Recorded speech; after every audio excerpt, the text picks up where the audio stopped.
I've ignored my check engine light for the last year now. Here is my fix finder report. I believe I got this one from AutoZone, so you can see the date, June 28, 2022. This is the second one I got. I got one in March as well, but they recommend replacing the oxygen sensor for trouble code P0155. So they think it's passenger side upstream. We have got 2 Denso sensors from Rock Auto, as well as also suggested by Rock Auto, this wrench to help get the O2 sensor off. The upstream ones are further up, so I anticipate that being difficult and ordered this relatively cheap part as well. I will have links in the description. These are going to be for my 4.7 liter V8 2001 Toyota. I'm going to start the truck real quick, but as you can see, the odometer is currently at 221,000 miles, so we've put on 15,000 miles.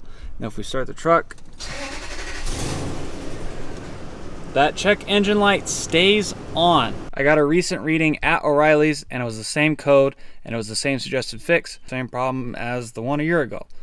This socket's already all sticky and greasy. Here's a look at what we're up against. We're trying to get unplugged so that we can get down to the sensor, just sitting right there on. So having trouble with the passenger side. I decided to start by practicing the driver side. You can see that loose connector there. So I got that one loose. It took 2 hands, so I'm a little worried about getting to the passenger side if this one's going to take 2 hands. But I broke that one loose. It's time to get the sensor off. This was more or less my setup to get the O2 sensor out. I need about this much extension, then a wobbly.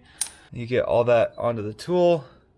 And then with that comes your O2 sensor. Mine was a bit of the pain, but you can do it all by yourself. Here's what the new one looks like out of the box. We're going to take off this gray piece. It's just got some anti-seize below it.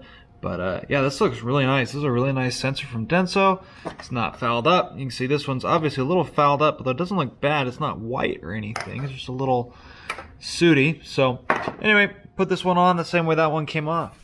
And in way less time, I get the passenger side one out. So learning on the driver's side, then doing the passenger side. Passenger side one's a little harder to get to, so I'm glad I learned on that one.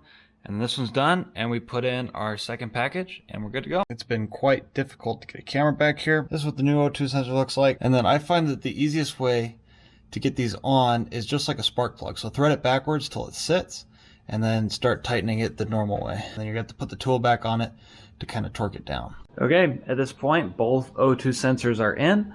So tomorrow morning we'll start it up, we'll drive her around, and we'll see how she's doing. So I drove my truck back and forth to work today, and look, check engine light is gone. So I put about, I want to say 40 or 50 miles on the truck. I test drove it after I put it back together. Then I drove it to work, then I drove it back. The check engine light is gone. This is awesome. Super excited that the check engine light is gone. Perfect. It's been a full another 24 hours and the O2 sensor still has not returned, which has been great. Honestly, the truck doesn't really drive any different.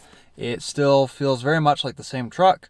Drives just about the same. The gas mileage might actually be looking a little bit better. Not 100% sure, but it seems to be doing about the same as it has been, which is fine. I didn't expect it to be night and day difference because I've driven the truck for a long time on the O2 sensor, and it never was much of a difference when the O2 sensor was bad. Why replace the O2 sensor in the first place? I mean, I did drive on it for a year with no issues, but that's not exactly fair to say there were no issues. For one, O2 sensors are important when it comes to fuel consumption. So probably I would have been getting slightly better gas mileage had I just replaced the O2 sensor when I first got the code.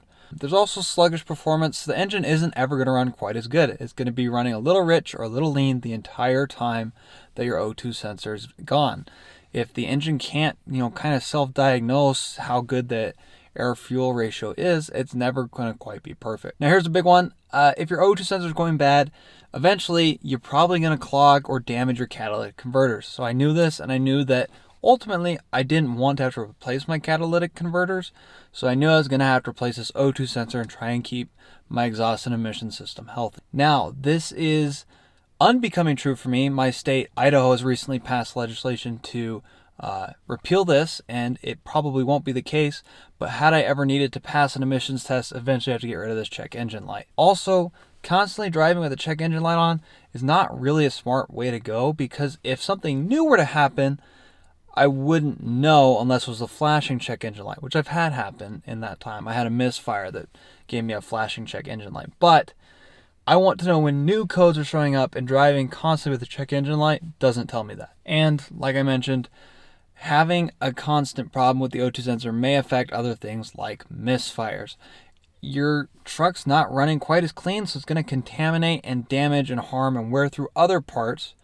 Generally not major parts, but other emissions or idle parts, maybe a little bit faster. So taking care of that just ensures the overall health of the truck is about as good as it can be for as old as the truck is. Personally, I didn't have a ton of issues with this. I only had one other time where there was a pending code for that misfire that I might have caught earlier had I not had the check engine light on, but I didn't have a ton of issues for not changing my O2 sensor. But your experience and your mileage with this issue may vary.